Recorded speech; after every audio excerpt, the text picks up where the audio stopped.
Rechercher la limite de cette fonction-là, composée d'une fraction où on a le numérateur qui est... On a la présence d'une exponentielle, d'une constante et d'une fonction cubique. Et au dénominateur, on a la fonction x, qui est une droite, voilà, qui est la bisectrice de l'axe OXY. On va construire cette fonction-là. On a donc l'exponentielle de x, que voici, qui est une fonction strictement croissante avec, bien sûr, une asymptote en x égale 0, enfin y égale 0, je m'excuse, je me suis trompé, y égale 0, voilà, c'est une asymptote horizontale. Elle est strictement croissante, elle croît très vite. Moins 1, c'est une constante, plus x cube fois sinus a. Alors sinus a, c'est un nombre. Hein. Alors si je prends un curseur, A, voilà, qui va de moins 5 à 5 par incrément de 1, je parlais même de moins 10 à 10, hein. On va mettre un peu plus grand pour voir un peu plus les choses. Donc on aura f moins 1, voilà, fois, enfin, plus la fonction cubique. Alors je vous rappelle la fonction cubique, hein. X cube c'est ceci. C'est un S. Bon, là vous avez déjà deux fonctions usuelles, habituelles, utilisées par les mathématiciens, ou ceux qui font des mathématiques, ça revient assez souvent, la fonction exponentielle, la fonction cubique. On a f moins 1. Oui, alors je peux multiplier par sinus a. Hein. Donc si je prends h fois sinus de a, voilà, c'est une modification qui va se faire. On a une constante, voilà, donc on a une constante fois le cube. Hein.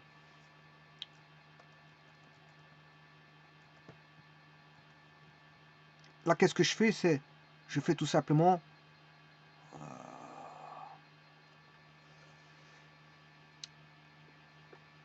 ce qu'on appelle une affinité,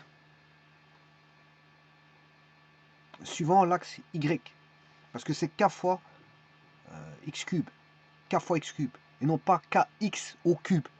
J'ai pas mis kx au cube, j'ai mis k fois x cube. En d'autres termes, qu'est-ce que j'ai mis? J'ai fait k fois x cube, et ça, c'est une transformation suivant y. Et donc, c'est une démultiplication, ce qu'on appelle une affinité. Affinité suivant y d'un facteur k. Alors, si j'avais écrit ceci, bon, c'est tout à fait la même chose, c'est une affinité aussi, mais c'est une affinité suivant x. Et là, c'est un facteur 1 sur k.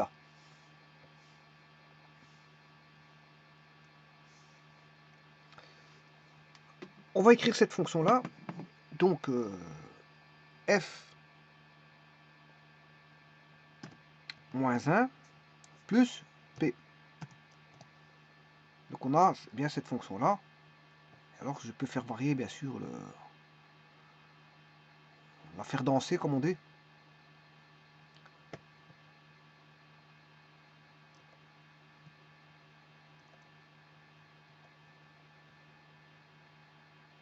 Et donc ça donne cette fonction-là. Donc c'est une fonction variable hein, en fonction de a. A étant un paramètre. Hein. Normalement, je dois maintenir le paramètre constant. Hein. Je dois maintenir le paramètre constant. Un paramètre, c'est quelque chose de variable qu'on maintient constant. C'est ça que je veux dire. C'est un petit peu étrange à dire, mais c'est ça. Ça veut dire que je peux le faire varier, mais à un moment donné, je l'arrête. Boum. Et là, en faisant varier, j'ai décidé de le maintenir constant. Et là, il est constant. Donc, je pourrais prendre cette courbe-là. Ou je pourrais prendre, par exemple, cette courbe-là. Et ainsi de suite. Bon. Voyons voir maintenant le dénominateur. Le dénominateur, c'est la droite y égale x.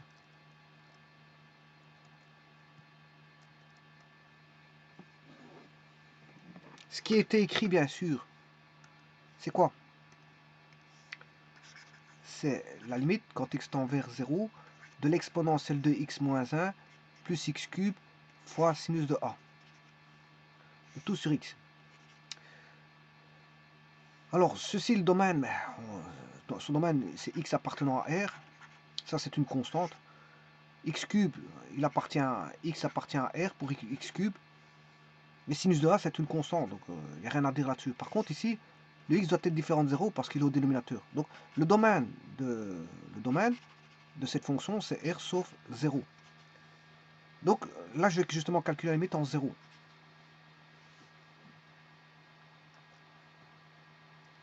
Bien, ça, c'est simple.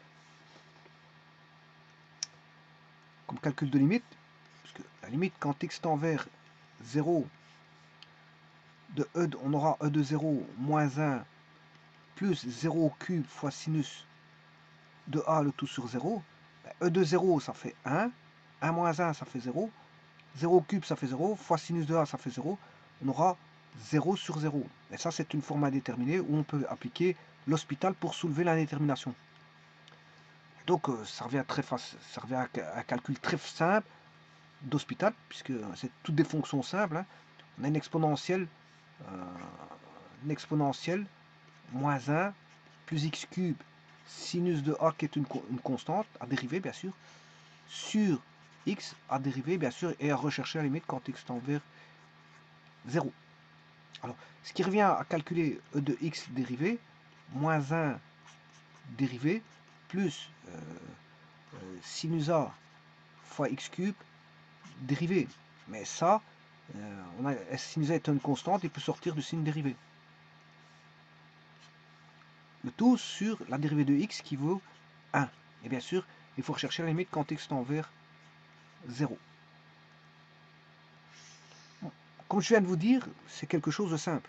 C'est un calcul très simple, à la portée de tous ceux qui font les calculs, tous ceux qui ont étudié les calculs de dérivées. Puisque la plus facile des dérivées, c'est justement l'exponentielle.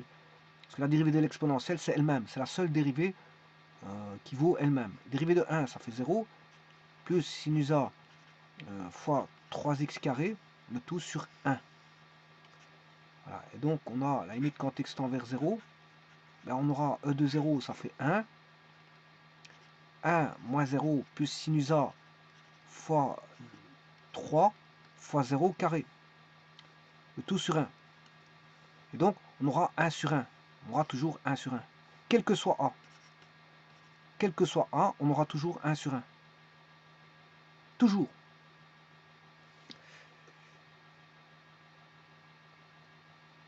Bien sûr, 1 sur 1, ça fait A. Donc, cette limite-là, quel que soit A,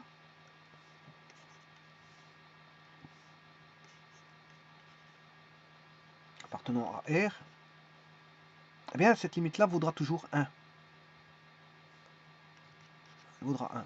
Maintenant, voyons voir. Je vais mettre le point 0.1. A. Ici, ça vaut pas 1.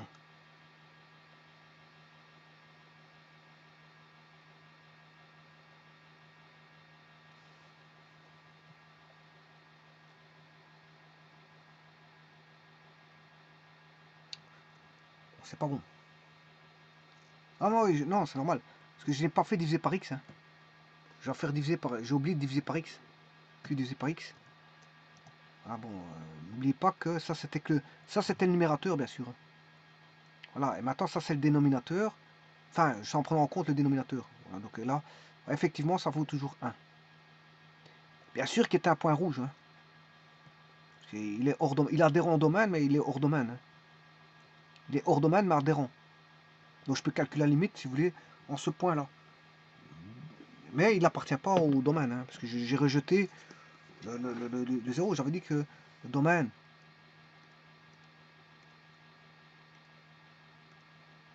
le voici, c'est R sauf 0. C'est R sauf 0. Donc vous pouvez constater que c'est R sauf 0. Hein. Et donc la limite quand x tend vers 0, ça fait bien 1.